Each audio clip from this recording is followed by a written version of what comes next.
Hello, Your Honor. My name is Brandon Groller, and I'm a fire engineer for Heartland Fire Rescue.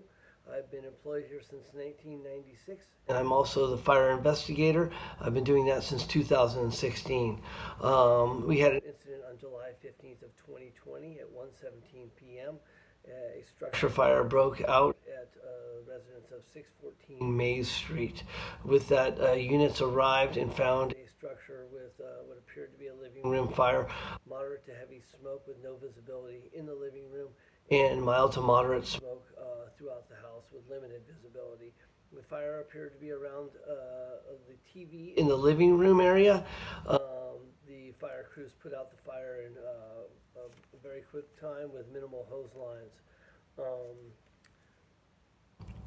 A search and rescue immediately took place during fire operations, and the residents of the home came home shortly after that started, and they told fire command that there is no residents, there is no additional personnel or residents inside the house. Therefore, command stopped the search and rescue operations, and the fire was put out. The firefighters then proceeded outside to load up the hose and do cleanup, and the lieutenant was doing paperwork. At that time, another fire 3 blocks away came out, and this one they said was a full alarm assignment, and it involved possibly children that need to be rescued. So firefighters packed up all their gear quickly and responded to that fire down the street, just 3 blocks away. Shortly after they left, the residents left as well, because that is when I arrived on scene of the fire to find no residents and no firefighters, just an open door to the living room, which I could see from the street as I pulled up, and I could see where the fire damage was. I proceeded to photograph the exterior of the house, and as no one else arrived, I proceeded inside to investigate the fire in a timely manner. I did so, and right off the bat, I noticed that things appeared staged around the area. There were several items missing from the house, and it appeared to have a broken TV in place. And behind the TV, I noticed what appeared to be an incendiary device, and then also a line of accelerant on the ground, potentially from the kitchen to the incendiary device. This pour pattern was noticeable in contrast to the regular flooring. So I went ahead and notified law enforcement at that time that there will be a possibility of arson here. Please send somebody, and they said they would, but they had no ETA.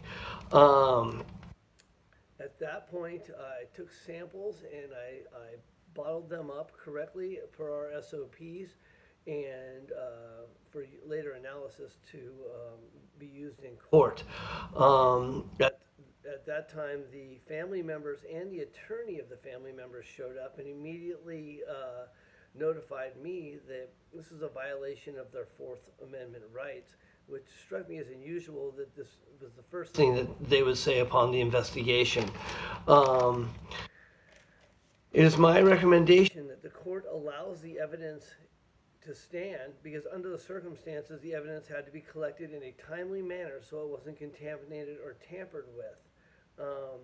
For some demonstrative evidence, I would like to use the book Fire Service Law I have here, written by Lawrence Bennett. This will be the second edition, and page 5 on the violations of the Fourth Amendment states, the Fourth Amendment provides that no search warrants shall be issued but upon probable cause, supported by oath or affirmation, and particularly describing the place to be searched and the persons or the things to be seized.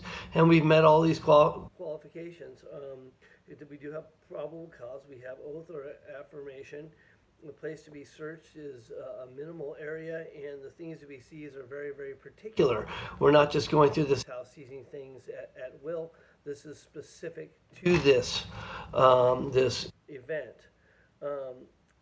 The units had to go to this fire 3 blocks away. Not only was it a rescue, it was a rescue of children, and it was 3 blocks away.